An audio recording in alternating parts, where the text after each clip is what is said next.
അമേരിക്കയുടെ കുതന്ത്രങ്ങൾക്ക് മുന്നിൽ India Russia ബന്ധം തകരില്ല എന്ന ഉറച്ച വിശ്വാസത്തിലാണ് റഷ്യൻ നേതാക്കൾ. പ്രധാനമന്ത്രി നരേന്ദ്രമോദിയും വ്ളാഡിമിർ പുടിനും തമ്മിലുള്ള സൗഹൃദത്തിന് തടയിടാൻ ട്രംപിനെ കൊണ്ട് സാധിക്കില്ലെന്നും നിരീക്ഷകർ സൂചിപ്പിക്കുന്നു.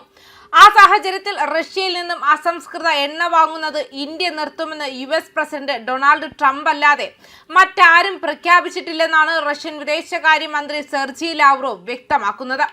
ഇന്ത്യൻ പ്രധാനമന്ത്രി നരേന്ദ്രമോദിയോ മറ്റേതെങ്കിലും ഇന്ത്യൻ നേതാക്കളോ അങ്ങനെ പറഞ്ഞത് കേട്ടിട്ടില്ലെന്നും ബുധനാഴ്ച പാർലമെന്റിലെ ചോദ്യത്തിന് മറുപടിയായി അദ്ദേഹം പറയുകയും ചെയ്തു.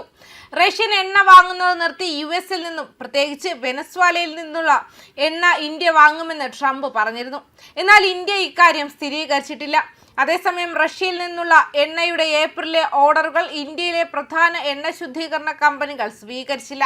മാത്രമല്ല, ഇന്ത്യയും മറ്റ് രാജ്യങ്ങളും റഷ്യൻ എണ്ണ വാങ്ങുന്നത് തടയാൻ അമേരിക്ക ശ്രമിക്കുന്നുണ്ടെന്ന് റഷ്യ ആരോപിച്ച് 2 ദിവസത്തിന് ശേഷമാണ് റഷ്യൻ വിദേശകാര്യമന്ത്രിയുടെ പരാമർശങ്ങൾ വരുന്നത്. താരിഫ്, ഉപരോധം, നേരിട്ടുള്ള വിലക്കുകൾ എന്നിവയുൾപ്പെടെ വാഷിംഗ്ടൺ നിരവധി നിർബന്ധിത നടപടികൾ ഉപയോഗിക്കുന്നുണ്ടെന്ന് റഷ്യ അവകാശപ്പെട്ടു. ബ്രിക്സിന്റെ ഇന്ത്യയുടെ അധ്യക്ഷ സ്ഥാനത്തിന് വഴിയൊരുക്കിയ വിദേശകാര്യമന്ത്രി S ജയശങ്കർ ന്യൂഡൽഹിയിൽ നടന്ന ഷെർപ്പകളുടെ ആദ്യ യോഗത്തിൽ റഷ്യൻ പ്രസിഡന്റ് വ്ളാഡിമിർ പുടിൻ പങ്കെടുക്കുമെന്ന് പ്രതീക്ഷിക്കുന്ന ബ്രിക്സ് ഉച്ചകോടിയിലെ പ്രധാന ഇനങ്ങളിലൊന്ന് ഊർജ്ജ സുരക്ഷയായിരിക്കുമെന്ന് പറഞ്ഞതായും ലാവ്റോവ് ചൂണ്ടിക്കാട്ടിയിട്ടുണ്ട്. 2025 ഡിസംബറിൽ പ്രസിഡന്റ് പുടിന്റെ ഇന്ത്യ സന്ദർശനം മോസ്കോയും ന്യൂഡൽഹിയും തമ്മിലുള്ള ബന്ധത്തെ കൂടുതൽ സമ്പന്നമാക്കിയെന്നും ലാവ്റോവ് പറഞ്ഞു. പ്രത്യേകിച്ച് കഴിഞ്ഞ ഡിസംബറിൽ പ്രസിഡന്റ് പുടിന്റെ ഇന്ത്യ സന്ദർശന വേളയിൽ സംയുക്ത രേഖകളുടെ ഒരു പ്രധാന പാക്കേജ് ഒപ്പുവെച്ചു. ഈ സന്ദർശനം റഷ്യൻ ഇന്ത്യൻ ബന്ധങ്ങളെ സമ്പന്നമാക്കിയിട്ടുണ്ട്. പ്രത്യേകവും സവിശേഷവുമായ തന്ത്രപരമായ പങ്കാളിത്തം സൃഷ്ടിച്ചു. ഇന്ത്യയുടെ അധ്യക്ഷതയിൽ ഈ വർഷം നടക്കുന്ന ബ്രിക്സ് ഉച്ചകോടിയോടനുബന്ധിച്ച് ഇരു രാജ്യങ്ങളിലെയും നേതാക്കൾ തമ്മിൽ പുതിയൊരു കൂടിക്കാഴ്ച നടക്കുമെന്ന് പ്രതീക്ഷിക്കുന്നതായി പറഞ്ഞു. ഇന്ത്യയുമായുള്ള ബന്ധത്തിൽ ന്യൂഡൽഹി ആഗ്രഹിക്കുന്ന അത്രയും ദൂരം പോകാൻ റഷ്യ തയ്യാറാണെന്നും ആകാശമാണ് പരിധിയെന്നും അദ്ദേഹം പറഞ്ഞു.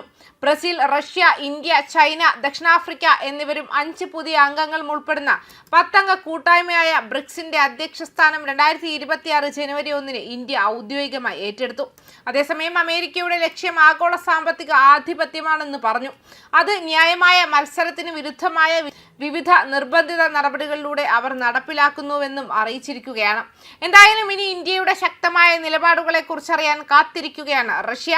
ട്രംപിന്റെ മുന്നിൽ കീഴടങ്ങി റഷ്യൻ ബന്ധം ഉപേക്ഷിക്കാനുള്ള സാധ്യതകളില്ല എന്നാണ് പൊതുവെ ഉയർന്നുവരുന്ന അഭിപ്രായങ്ങൾ. ന്യൂസ് ഡെസ്ക് കർമ്മ ന്യൂസ്.